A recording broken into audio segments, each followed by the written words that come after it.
Okay, so let's work at getting these linkages, this linkage off. So it's on a spline shaft. There we go. Now this guy was the one that was fighting me. This guy here, that one's off, but this guy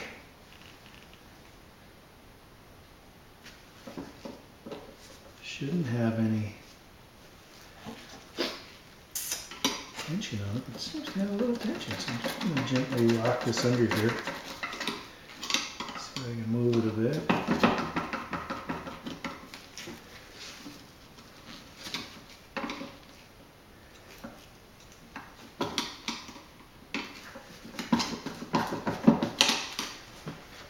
Son of a gun. Doesn't seem to want to come off. Doesn't want to come off easy anyway.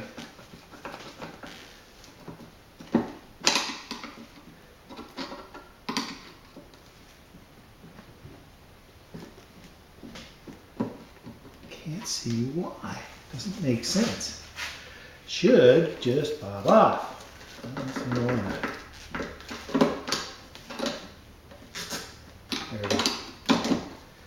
There we go. There we come now. Son of a gun. Now, there's a bit of dirt in there.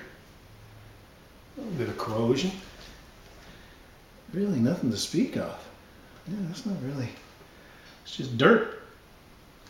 Hard to believe that.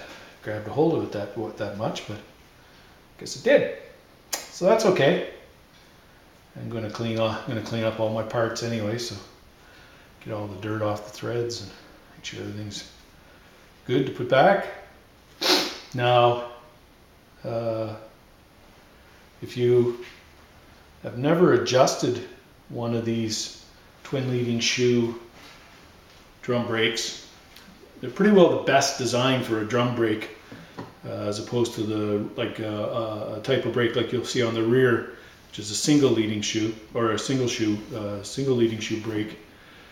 The two shoes on this, because of this linkage which ties them together, or that ties the pivot points together, will twist the pivot points out so that as the shoes move out, there's two edges of the shoe, or two parts of the shoe, that end up leading. So they end up stopping the bike, they end up providing good service. When you have just a single leading shoe, you just have one pivot point and it pushes the shoe out this way, which means one shoe, because of the rotation of the wheel, is always trailing. It's always best to have the brake shoe bite into the brake drum in the direction of its rotation, and when you got one that's kind of pushing against it as it rotates away, it's not as effective for braking. So twin leading shoe is a great setup. That's one good thing about this bike. The newer ones, they all went to discs, and I mean, most manufacturers went to discs when the Japanese started putting theirs out.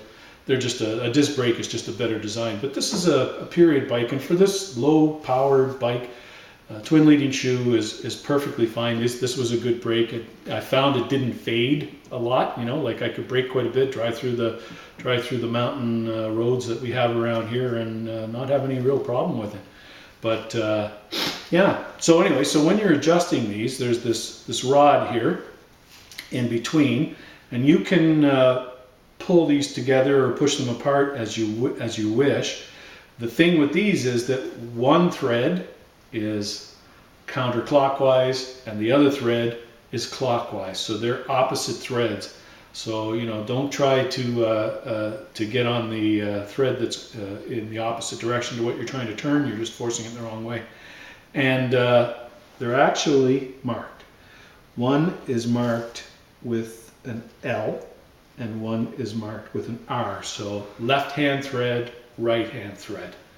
And then of course that's looking down on top. So right hand thread is turning clockwise, left hand thread tightens counterclockwise.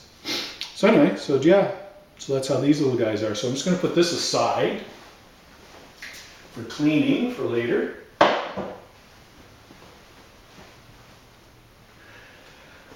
And then we're going to, this is the nut that was always loose, which was a pain in the butt. because it would back off enough that you see this plate would rock then, right? So then, because the brakes are attached to this, so then it would rock. And you didn't want that. That was ineffective braking. You want it to be nice and tight so that it always contacts the surface of the drum evenly. But this was rock, so I had to fab up a wrench that was thin enough to get in there between the end cap on the fork and get on this and just tighten it up enough where it would hold it still. But I'd ride for a while and, you know, this would back off. So when I put this back together, I was thinking about drilling it out and putting some lock wire on, but I think all I'm going to do is I'm just going to put on some of that blue removable Loctite, and I'll clean the threads up nice and clean. I'll put that on, and that should hold it in place. And if it comes loose again, I'll take the wheel off and I'll do this. I'll repeat it as necessary, but that was a bit of a nuisance. I'm going to check the diagram. I have the diagrams for this bike, parts diagrams, and I've got the shop manual as well as the owner's manual. And I'm going to check and see if there was maybe supposed to be a washer under here, a lock washer or something. You know, I'd be surprised if there wasn't. But I don't know if a lock washer. No, there's no washer under there. No, so that's that. So now this should just lift right out and spin over. Well, it's not bad. Not bad at all.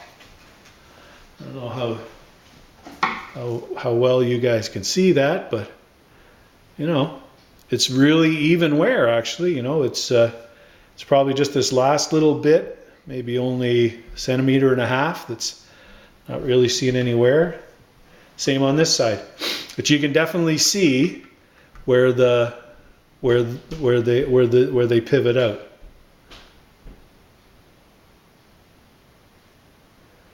So there's the pivot right here, or the flat part, and this is actually where the pivot point for the shoe. This is the part that will turn and push the shoe out.